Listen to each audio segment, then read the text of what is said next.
I'm back with some more disc shaming for you, except this first in the bag we're doing, go grab a notebook and a pen to take notes, because 90% of you out there need to be throwing these discs. It's not too often I say someone has a good bag, and trust me, I'm not saying that. Yet, still some good selections. Let's jump straight into the first in the bag. Big Willie, I'm glad that you actually commented something disc golf instead of some nonsense fact I have to try remembering. But did you know Australia is wider than the moon? Thanks Disc Golf Jesus for the fun fact. Holy shit, this has to be a joke. You seriously use the XD to putt with? I was just talking to someone at Putting League how I never saw someone using this thing and didn't understand why Innova was making them. You're the problem, Willie. Can you use that magic to get them to produce a Halo Groove now? The only thing worse than bagging an XD is having two. I guess I can't hate too much because I've never thrown one. Not because of the lack of opportunity, I just have more self-respect than that to be throwing such a garbage disc. At least you're sane enough to have a zone. You were one more big mistake for me blocking you from the channel. But after that, we can move on in a positive direction. Only one mid-range is interesting, and even more so, what the hell is a Mustang? After doing as much research as the stoner student writing about legalizing weed, turns out I don't hate this disc. Granted, I haven't felt one yet, and I do have a sense that I would absolutely hate the feeling, but I'm not going to count that against it yet. The numbers suggest that it's a straight to stable mid, which if you're going to bag one, that's the slot I would pick. Just because I'm starting to like you, Willie, I'm going to assume you have a new one and a beat-in one, and all your mid-range shots are covered. I'm also telling myself you throw this more than the XD, so I can forgive that trash for being in your bag. Heading to fairways now, and I'm glad to see a Leopard 3, a disc just about any disc golfer can find success with. And if anyone ever tells you they have too big of an arm for this, just call them an idiot. This disc is meant for slow shots that will hold straight for days. No shit if you chuck the 7-speed, it'll turn over. But if you're trying to flex to your friends that you can turn a Leopard, then your standards are lower than dynamic discers. Oh man, just when I thought you were getting the hang of this whole disc golf thing,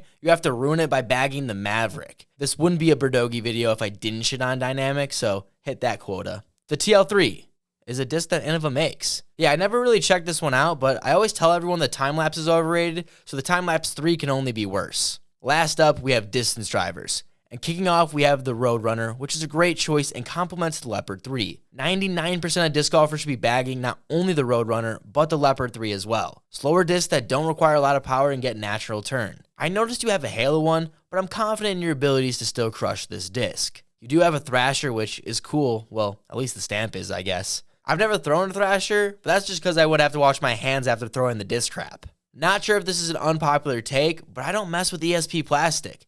Never have, and I don't think I ever will. But it's not like I have to worry about it, because I don't bag that stuff. I do have a brain after all. But I'm starting to question if you have one, Willie, because why the hell do you need this Diamondback? It's just like the baseball team. Shows some promise, but ultimately will come up short. It's described as a longer Mustang, but just like that disc, it'd be better for your game to just take it out of your bag. The Valkyrie was the first driver I really started to hate. Not for any good reason, it just happened to be one of the discs I got from the advanced Innova starter pack. I thought I was doing something wrong because when I threw it backhand, it would just go to the right. But all the videos I was watching were telling me the discs were supposed to fade the other way. So I would keep trying to throw harder and harder only for the disc to keep turning over immediately. After that round, I never threw the disc again. Not for the reason you think either. My dumbass brother decided it would be smart to walk down the fairway when I was driving, and of course the disc found his hand. It ended up breaking it, and as punishment, the discs were taken away. Not my fault. I didn't know what understable discs were. The Turn is a solid frisbee that fits perfectly with the other Innova classics. It's hard to hate this disc, but it does make it really easy to know you probably maxed out at 400 feet.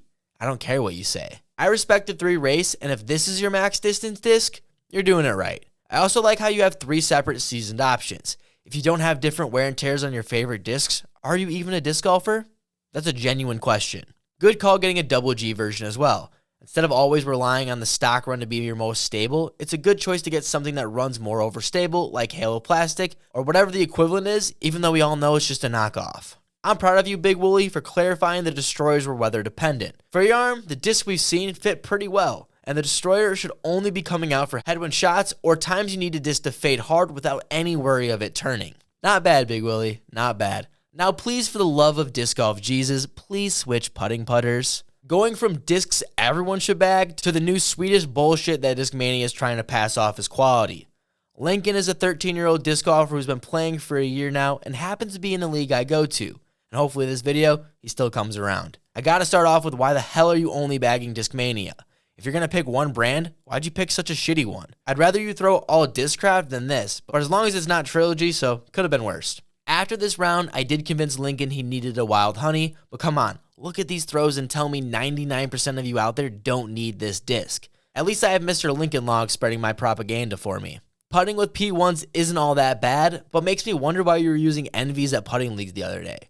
Everyone knows those are just for throwing. Take those stupid Rainmakers out of your bag. I would rather see someone using the new P2s than that garbage. I'm just glad they can be retired now. Only bad thing is, I'll have to hear about how exclusive they are. If not a lot of people use them, that doesn't make it rare. Just proves the mold is shit. Kinda like the Razor Claw 3. Not really, it just flowed with the joke better. But seriously, get yourself a zone and save the years of wondering why you didn't do it earlier. I did it, someone watching did it, and you're sitting there thinking it won't be you. I'll talk to you in 5 years. I really think the MD3 stands for mid disc times 3. For those confused, it's a joke, because mid means average and it's a play on words since it's a mid-range. See what I did there?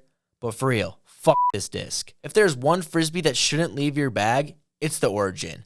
The understability allows for nice flip-up shots that will consistently fly straight for you. Well, as long as you don't throw it into the ground. What the hell is a Mindbender? I legit had to look this disc up just to find out it's an MD1. I wish I could have gotten that minute back in my life. It's just so boring, I have to bend my mind why a company would have this bad of a naming scheme that they would have to rebrand their discs just to get them to sell. At least Innova's shitty name discs still get bought. I know you people out there know someone who bags in it.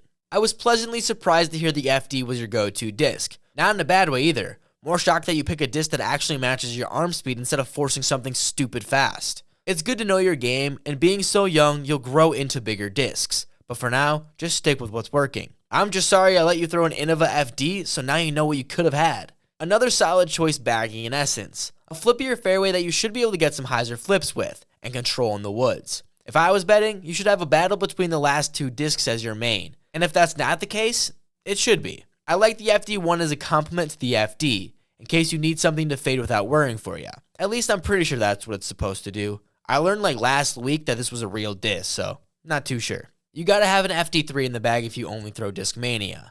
I mean, a Firebird is still better, but I can't hate on it too much. Unless you people out there are gonna claim Doombirds are better. Sure, keep telling yourself an $80 disc is worth it. The Vanguard looks like it goes right in between the FD1 and FD3, which I'll ask, is it really that necessary then? If I'm voting, I say get rid of the FD1, because the Vanguard sounds hella cooler. Then you have a CD1, which I can only assume you got in one of the 4 mystery boxes you bought. Gotta make the money worth it. I understand.